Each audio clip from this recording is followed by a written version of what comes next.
Dios le bendiga a todos. Aquí el pastor Héctor Quiñones en Conexión Espiritual, mirando en el día de hoy la lectura titulada Lo peor y el justo de fe en Habacuc, capítulo 2 y capítulo 3. Señor, te adoramos y agradecemos, Padre, por tu palabra.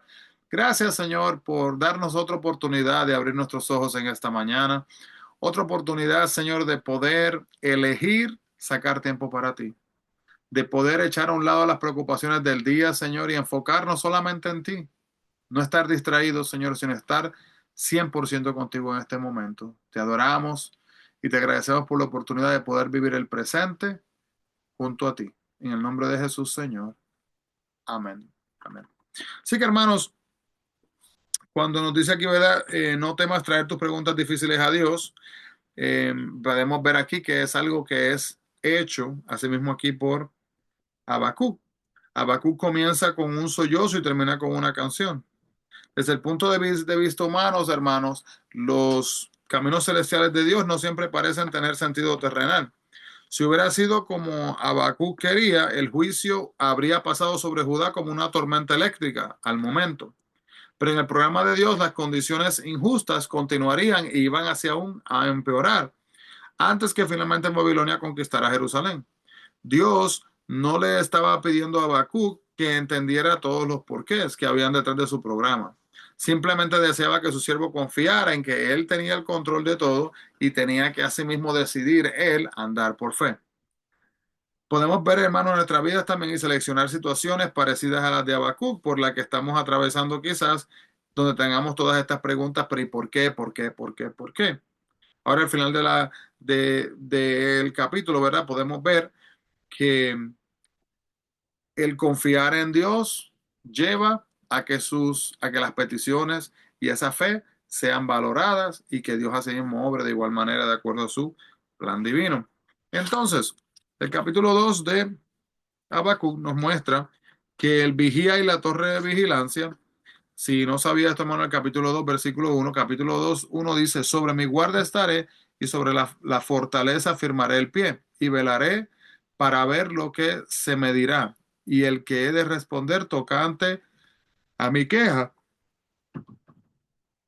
Entonces podemos ver que el vigía y la torre de vigilancia, imagínense, hermano, la torre de vigilancia y el vigía, una imagen que era a menudo utilizada por los profetas para expresar expectativas, como dice Isaías 21, 8 y 11, también Jeremías 6, 17 y Ezequiel 13, 17.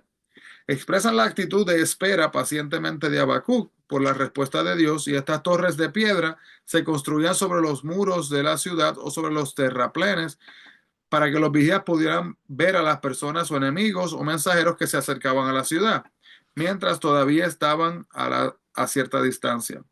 Los atalayas también se construían en viñas para proteger las uvas maduras, como dice Isaías capítulo 5 versículo 2. Habacuc quería estar en una posición estratégica para recibir el mensaje de Dios. Entonces, este capítulo señala las respuestas de Dios a las preguntas de Habacuc. ¿Por cuánto tiempo prevalecerá el mal? Capítulo 1, 2 y 3. ¿Por qué fue elegido Babilonia para castigar a Judá? Dios dijo que el juicio, aun cuando demorara en llegar, perdón, era seguro, aun cuando Dios utilizara Babilonia en contra de Judá. Así que él estaba consciente de los pecados de Babilonia y los iba a castigar, hermanos, no en el tiempo de Habacuc, sino en el tiempo asimismo de Dios. El mundo parece estar bajo el dominio del mal a veces, ¿verdad, hermanos? ¿No se nos parece a veces así? Al igual que Habacuc, los cristianos a menudo se sienten a veces enfadados y desalentados cuando ven lo que está sucediendo en nuestros alrededores. Habacuc entonces se quejó delante de Dios vigorosamente en cuanto a esto. Y la respuesta que Dios le dio es la misma que nos daría a nosotros. Tengamos paciencia. Llevaré a cabo mis planes a su debido tiempo. No es fácil ser paciente. Sin embargo, es bueno recordar que Dios, hermanos, aborrece el pecado aún más que a nosotros. ¿Verdad? Aborrece el pecado aún más que nosotros mismos lo hacemos. El castigo del pecado llegará con certeza. Y como le dijo Dios a Habacuc, espéralo. La confianza plena en Dios significa confiar en Él cuando no comprendemos por qué es que ocurren las cosas de esa misma forma, pero tenemos que continuar esperando. Los malvados de Babilonia confiaban en sí mismos y por eso caerían mas el justo por su fe viviría. Este versículo, hermanos, 2:4 dice así: He aquí aquel cuya alma no es recta, se enorgullece, mas el justo por su fe vivirá. Este versículo, hermanos, ha sido de inspiración, ¿verdad? Muchas personas en, en que siguen al Señor, a creyentes, innumerables cristianos. Pablo cita en Romanos 1:17 y en Gálatas 3:11, ¿verdad? Unas palabras similares. El escritor lo cita en el capítulo 10:38 también, justamente antes del famoso capítulo de la fe en Hebreos. Y resulta de gran ayuda a los cristianos que tienen que vivir tiempos difíciles sin ver señales así mismo de esperanza. Podemos ver también, hermanos, que las riquezas de Babilonia provenían de las desgracias de otros, pero esas riquezas solo serían combustible para el fuego. Las víctimas y sus ciudades clamarían en contra de Babilonia.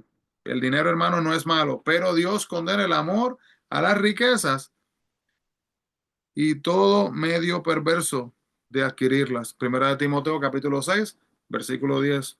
Tenga cuidado de no tener tanta hambre de riqueza que pierda su apetito de Dios.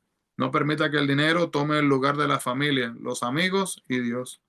La idolatría puede parecer un pecado que la gente moderna no tiene que temer. Sin embargo, la idolatría no es el solo inclinarse ante ídolos, es confiar en lo que uno ha creado y por lo tanto en el poder de uno como creador y sustentador. Si decimos que adoramos a Dios para depositamos nuestra confianza en cuentas bancarias, casas, negocios y organizaciones, somos entonces, hermanos, literalmente nos convertimos prácticamente en idólatras. ¿Confiamos nosotros en Dios más que en lo que confiamos de las cosas que hemos creado con nuestras propias manos? Buena pregunta. Los ídolos no tienen vida, ni personalidad, ni poder. Son pedazos huecos de madera o de piedra. Los templos construidos para los ídolos están igualmente vacíos. Nadie vive en ellos. Sin embargo, hermanos, el Señor está en su templo. Él es una persona real, viva y poderosa. Él es total y verdaderamente Dios. Los idólatras ordenan a sus ídolos que los salven, pero los que adoramos al Dios viviente, vamos a Él con temor reverente y gran respeto. Reconocemos que todo está sometido a Él y sabe lo que está haciendo. Los ídolos permanecen en silencio, no pueden responder. El Dios viviente en camino, en cambio, perdón, nos habla por medio de la Biblia. Acérquense a Dios con reverencia y esperen en silencio para escuchar lo que Él quiera decirle. Así que, hermanos, podemos ver así entonces en el capítulo 3 que Habacuc alabó a Dios por responder a sus preguntas. El mal no triunfará para siempre, Dios está al timón, ¿verdad? Y podemos confiar en Él de que Él se va a encargar de todo y le pidió ayuda y misericordia. Habacuc no pudo escapar de la disciplina, sino que aceptó la verdad. Judá necesitaba aprender una lección. Dios sigue disciplinando hermanos con amor para que sus hijos así mismos regresen hacia Él, como dice el libro de Hebreos capítulo 12, versículos 15 y 6. Así que debemos de aceptar la disciplina con agrado y pedirle asimismo a Dios que nos ayude a cambiar de acuerdo a su voluntad y su propósito. La palabra Selah en el capítulo 3:3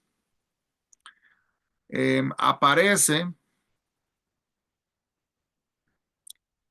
71 veces en los Salmos y 3 veces en Habacuc.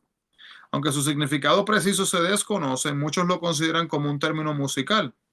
Podría ser para levantar las manos, una señal de adoración o quizás una exclamación como amén o aleluya para colaborar la verdad del pasaje. Un punto, hermanos, que a veces se dice la palabra Selah, también es como tomar ese momento, ¿verdad? De conexión, de comunicación para digerir la palabra que ha sido compartida, para poder adorar a Dios desde lo más profundo de nuestro corazón, escuchando, ¿verdad? Y procesando lo que ha sido compartido. El fracaso de la cosecha y la muerte de los rebaños devastarían asimismo, hermanos, a Judá. Sin embargo, Habacuc afirmó que aún en medio de la hambruna se regocijaría en el Señor, ya que las circunstancias, hermanos, no controlaban los sentimientos de Habacuc, sino la fe en la capacidad de Dios para darle fortaleza. Cuando nada tenga sentido, hermanos, para nosotros y cuando los problemas parezcan ser más grandes de lo que podemos soportar, recordemos que Dios nos fortalece. Apartemos los ojos, hermanos, de las dificultades y vamos a mirar entonces a sí mismo hacia Dios. Dios dará a sus seguidores una confianza plena en los tiempos difíciles. Correrán como ciervos a través de terrenos escabrosos y peligrosos. Dios ejercerá su justicia y terminará completamente con con el mal en su debido tiempo. Mientras tanto, el pueblo de Dios necesita vivir en la fortaleza de su espíritu, confiando en la victoria final, asimismo sobre el mal. La nota para el director musical en el capítulo 3:19 se utilizaba cuando este pasaje se cantaba como salmo en la adoración asimismo del templo. Y también Habacuc preguntó a Dios por qué los malos prosperan mientras los justos sufren. La respuesta de Dios fue: no es así. A la larga no es así. Habacuc vio sus limitaciones en contraste con el control ilimitado de Dios sobre los acontecimientos del mundo. Porque, hermano, nosotros vemos lo que nuestros ojos finitos nos permiten ver. Dios conoce el final, ¿verdad? Y cómo será más allá de lo que nosotros podamos presenciar. Dios está vivo y tiene control del mundo y de lo que en él ocurre. No podemos ver todo lo que Dios hace ni todo lo que hará, pero debemos estar seguros de que Él es Dios y que hará lo que es bueno.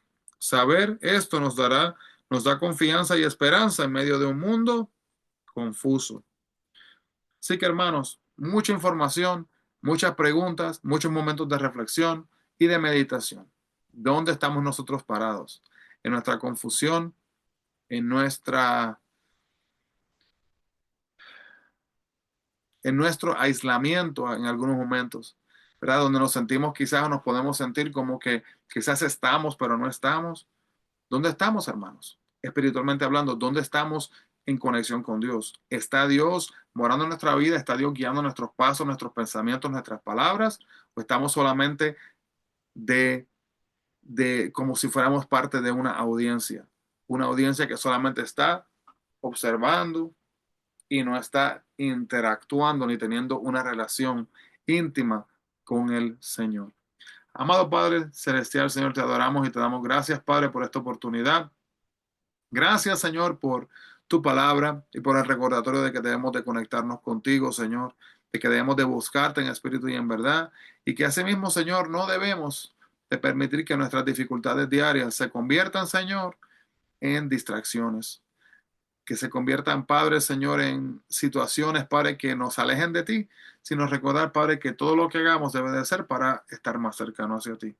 Guárdanos, guíanos, y así mismo, Padre, que nuestras vidas sean, Señor, de esperanza a los que nos rodean, y una reflexión, Padre, de tu plan divino para la vida de todas las personas que están a nuestro alrededor. En el nombre de Jesús pedimos estas cosas, mi Cristo. Amén y amén. Así que Dios le bendiga grandemente, hermanos. Bendiciones a todos y no se olviden, busquemos la presencia del Señor. Dios les bendiga.